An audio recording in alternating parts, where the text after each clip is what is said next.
बिस्मिल्लाहिर्रहमानिर्रहीम। इबादात नाफिला।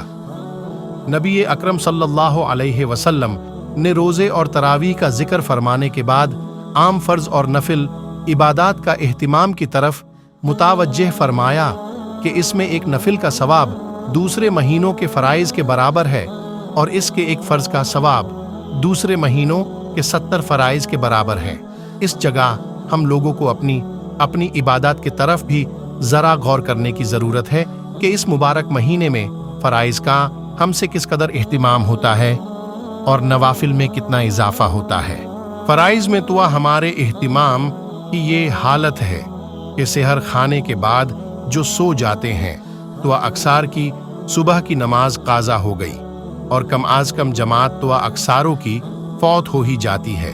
गोया सेहर खाने का शुक्रिया अदा किया कि अल्लाह के सबसे ज़्यादा मुहतमिश शान फ़र्ज़ को या बिल्कुल क़ज़ा कर दिया या कुमज़कुम नाक़िस कर दिया कि बग़ैर जमात के नमाज पढ़ने को अहले उसूल ने अदाए नाक़िस फरमाया है। और हुज़ूर अकरम सल्लल्लाहु अलैहि वसल्लम का तो एक जगह इरशाद है कि मस्जिद के करीब रहने वाला उनकी तो गोया नमाज बग़ैर मस्जिद के होती ही नहीं।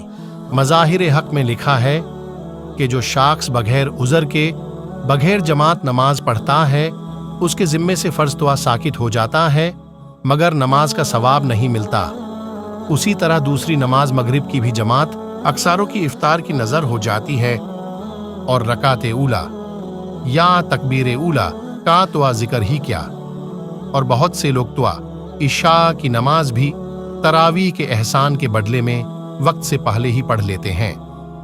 यह तो रमज़ान उल मुबारक में हमारी नमाज का हाल है कि एक फ़र्ज़ के बदले में 3 को ज़ाया किया।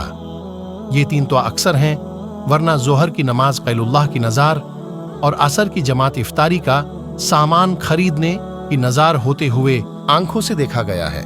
उसी तरह और फ़राइज़ पर आप खुद गौर फरमा ले कि कितना एहतिमाम रमज़ान उल मुबारक में इनका किया जाता है। और फ़राइज़ का ये हाल है तो नवाफिल का क्या पूछना। इशराक और चाश्त तो रमज़ान उल मुबारक में सोने की नज़र हो ही जाते हैं और अव्वाबीन का कैसे एहतिमाम हो सकता है जबकि अभी रोज़ा खोला है और आगे तरावी का से हम हैं और तहज्जुद का वक्त हो है ही एन सेहर खाने का वक्त। फिर नवाफिल की गुंजाइश कहाँ। लेकिन ये सब बातें बेतवज्जुही और ना करने की हैं कि तू ही अगर ना चाहे तो बातें हज़ार हैं।